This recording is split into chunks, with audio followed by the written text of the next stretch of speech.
अधिक मासातील गर्दीमुळे शेगाव शहरात वाहतूक कोंडी, वाहतूक व्यवस्थेवर नागरिकांचे प्रश्नचिन्ह। शेगाव शहरातील अधिक मास गुरुवार आणि एकादशीचा योग आल्याने श्री संत गजानन महाराजांच्या दर्शनासाठी आज सकाळपासून शेगाव शहरात भाविकांची मोठी गर्दी पाहायला मिळाली।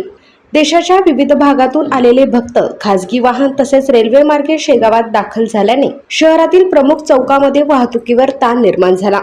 आज सकाळी सुमारे 10 वाजताच्या दरम्यान शहरातील छत्रपती शिवाजी महाराज चौकात वाहतूक मंदावल्याचे चित्र पाहायला मिळाले। दर्शनासाठी आलेल्या वाहनांच्या वाढत्या संख्येमुळे चौक परिसरात वाहनांच्या रांगा लागल्या होत्या। विशेष म्हणजे वाहतूक सुरळीत ठेवण्याची जबाबदारी असलेले काही पोलीस कर्मचारी उन्हापासून संरक्षण मिळावे म्हणून छत्रपती शिवाजी महाराजांच्या पुतळ्याजवळील झाडाच्या सावलीत उभे असल्याचे नागरिकांच्या निदर्शनास आले। सकाळी सुमारे 10:15 वाजेपर्यंत वाहतूक कोंडी अधिक वाढली असून वाहनांची रांग श्री अग्रेसेन चौकापर्यंत पोहोचल्याचे दिसून आले।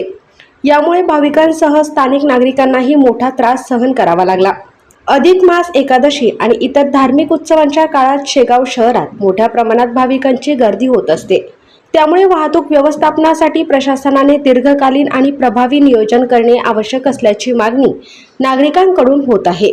शहरातील वाढती वाहतूक कोंडी, पार्किंगची समस्या आणि प्रमुख चौकावरील ताण लक्षात घेता शासन व नगर प्रशासनाने कायमस्वरूपी उपाययोजना कराव्यात अशी अपेक्षा नागरिकांनी व्यक्त केली आहे। वाहतूक कोंडीच्या समस्येवर तात्पुरत्या उपाययोजनांऐवजी भविष्यातील वाढती गर्दी लक्षात घेऊन ठोस नियोजन करणे ही काळाची गरज असल्याचे मत नागरिकातून व्यक्त होत आहे। युवा क्रांती न्यूज शेगाव।